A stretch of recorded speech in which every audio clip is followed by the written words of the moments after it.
A very good afternoon to you. Welcome to your lunchtime news on MTV Sports. I am Hizrina Hizbi, and let's start off with a look at your headlines this afternoon.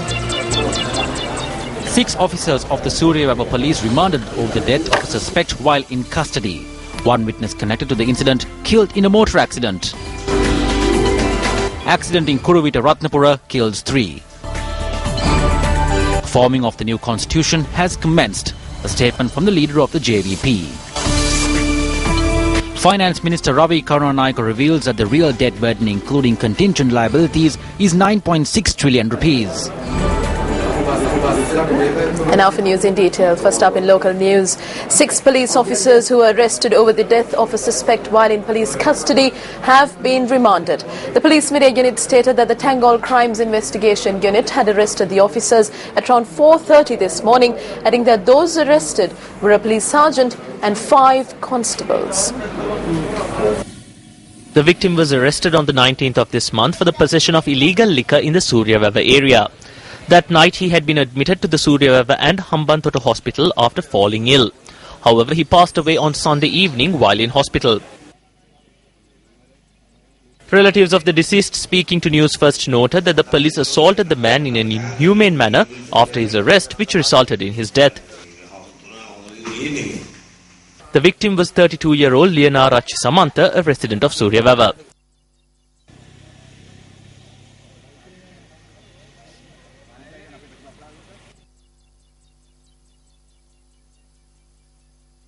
Now, this individual who spoke to Newsfirst yesterday died early this morning in a motor accident close to the Hatpala junction in Suryawava, Hambantota. Police said that the accident was a result of a collision between a van and a 3-wheeler. At the time of the accident, 4 persons were travelling in the 3-wheeler. Only one of them survived the crash.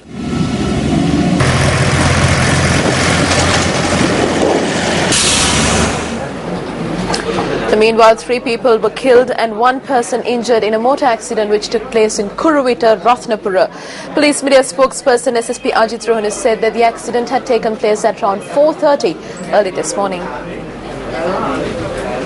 The accident took place when a truck transporting a group of tea factory workers collided with a stationary container in the Malava area in Kuruvita on the Kuruvita Ratnapura road.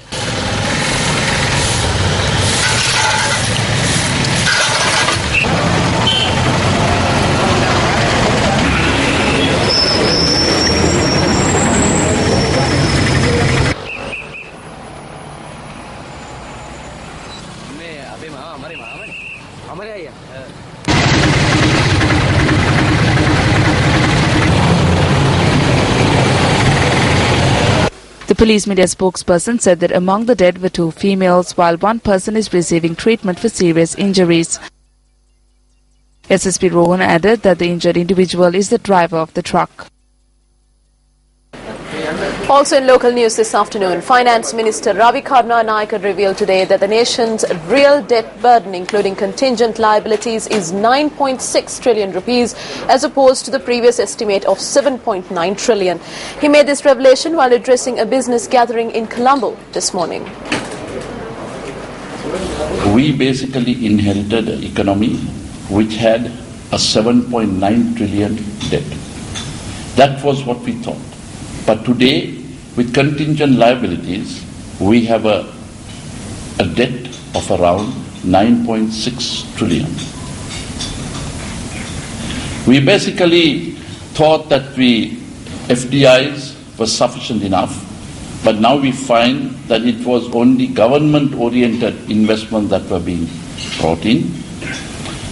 And as a result, clouding out the monies that can be given to the private sector and putting a lot of pressure on the economy. Leader of the JVP, Andra Kumara Dissanayake, presided over a meeting in Kurunegala yesterday.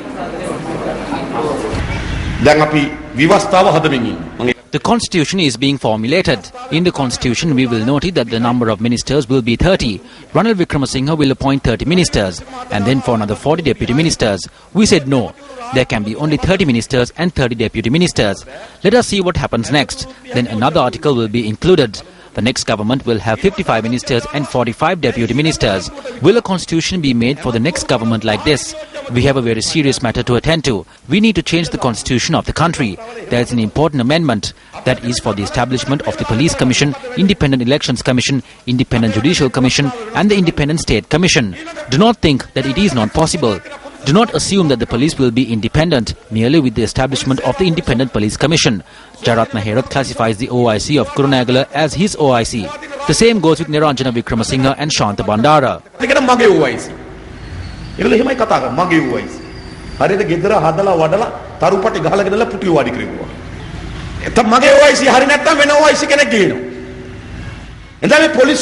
The promotions and transfers and recruitments of the police is politicized. Moreover, in local news, the election secretariat says that the distribution of ballot papers ahead of the Pudukkudi, Ripu and Maritime Pattu Pradesh Sabha elections has been completed. Additional Elections Commissioner R.M.A.L. Rathnayaka noted that if any person has not received their ballot papers as yet, they can collect them from the nearest post office. Rathnayaka added that the issuance of temporary identity cards for the elections has also been completed. He meanwhile reiterated that election propaganda activities will be strictly prohibited after midnight tomorrow. Moving on, protests were reported from different areas of the country. Parents protested opposite the Lanka Balika Vidyalaya in Maharagama yesterday. Later, they protested opposite the Zonal Education Office of the Western Province. We had a school principal called Jayamali. She was transferred. Authorities are attempting to reinstate her back in the school. We do not want her back. In addition, the 3 deputy principals have also been transferred and the positions are vacant. Please fill those vacancies. These are our demands, but the authorities are silent. The Organization to Protect Rights of the People in Naula and the Organization to Protect the Rights of the People in Muruga Akanda protested at the Naula clock tower yesterday. They protested citing demands which included the granting of proper compensation to the families evacuated as a result of the Muruga Akanda water project and granting of lands of the evacuated families. Our correspondent said that the protesters were engaged in the protest for almost 3 hours, hindering traffic on the Kandy Jaffna road in the midst of a heavy downpour. The Naula District Secretary arrived at the location and said that a discussion will be called with the Deputy Minister of Mahavali Development and Environment Vasant Alovihare on the 28th. The protesters thereafter dispersed.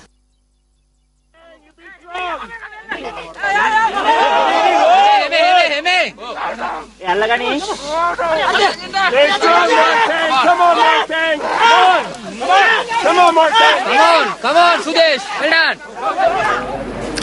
In what would have looked like a scene from an action movie, a Dutchman was brought to safety from a near-death situation in a daring rescue operation by military personnel after taking a tumble off World's End. Newsfirst visited Bibila in search of the brave soldier who risked his own life to save another. Corporal Sudesh Lalinda, a resident of Vagama along the Bibila Mahiyangane road, is attached to the 3rd Singha Regiment based in Nura Elia. He received his education at the Bibila Vagama Junior School and joined the Sri Lanka Army in 1998. Sudesh is a father of 2 and the eldest of his 2 children is currently receiving treatment for a disorder. I was worried at the time. What if something happened to him? He didn't think about me or the 2 children for one bit. He went down to save that foreigner's life and he did. I'm happy about that. I felt a certain amount of pride about what he did. He was born to a poor family in Vellassa and the fact that he did something like this is remarkable. Also in local news, State Minister of Culture and Arts Nandamitra Ekanayaka toured Sigiriya yesterday. Officials of the Department of Archaeology and Ministry of Culture and Arts also engaged in this tour.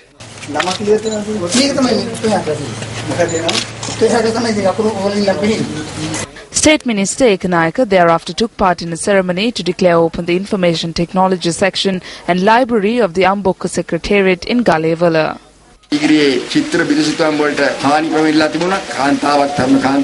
The frescoes at Sigiriya were harmed. A young woman had engraved a name in that section, maybe knowingly or unknowingly. However, we should take the responsibility in ensuring that such things do not happen. So with the assistance of a committee comprising of archaeologists and experts, we want to inspect these areas and come up with a solution which will prevent such things from happening in the future. It is not only the frescoes that have been damaged. It is a notable fact that the cauldrons have also been subjected to a certain kind of chemical reaction. Moreover, these frescoes have also been damaged by bird feces. We hope to preserve and safeguard such a national resource by any means, through expert advice or even by obtaining foreign funds. A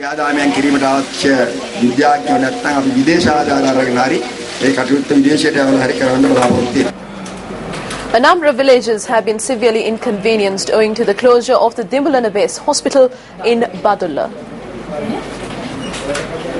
This hospital, which comes under the purview of the Ubaparanagama District Secretariat, was closed down owing to the landslide warning that was issued by the Dambulla Disaster Management Centre. 4 months have passed by, but no landslide investigation into the land has been carried out. Around 40,000 residents in surrounding villages have been inconvenienced owing to the closure of this base hospital. Although steps were taken to close the Dambulla base hospital, no measures have been taken to evacuate the residents in the surrounding areas. Newsfirst directed this issue to the Minister of Health and Indigenous Medicine of the Uba province.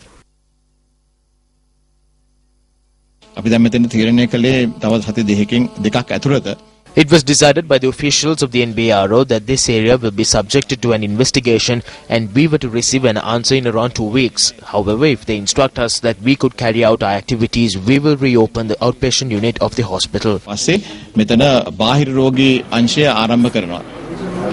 The carcass of a wild elephant was found in the Yabada forest in the 10th mile post village in Moraveva, Trincomalee.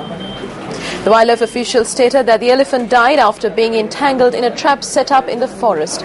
The elephant is said to be 2 years of age. The wildlife officials added that legal action will be taken on those individuals who set up traps in this manner to kill animals. In sports news this afternoon, it's all the cricketing action from World Cup 2015. West Indian big hitter Chris Gayle hammered 215 to put West Indies right on top against Zimbabwe in a Pool B match of the ICC Cricket World Cup, currently underway at the Manuka Oval in Canberra. Electing to bat first, West Indies got off to the worst possible start as they lost opener Dwayne Smith for a duck in the second delivery of the match. However, everything went West Indies' way from there on as Chris Gayle and Marlon Samuels went on to put on a world record partnership of 372 runs. Chris Gayle entered the record books once again to score the first ever double 100 in a World Cup match, but was dismissed off the final delivery of the West Indies innings. Marlon Samuels scored his 8th One International 100 to remain unbeaten on 133 runs. The mammoth partnership between the duo helped West Indies post a massive total of 372 runs for the loss of 2 wickets for the Zimbabweans to chase down. Tinashe Panyangara faced the brunt of Gayle's willow as he went for 82 runs in the 9 overs he bowled.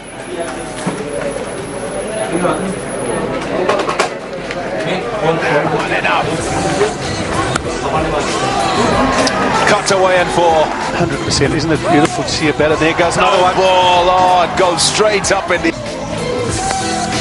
He's hit that. Oh, he's hit that well.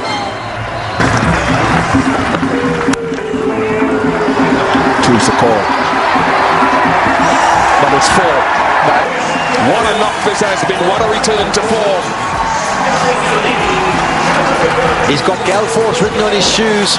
He's been an absolute Gale Force performance. He's announced himself to the World Cup. He hasn't been in the greatest touch.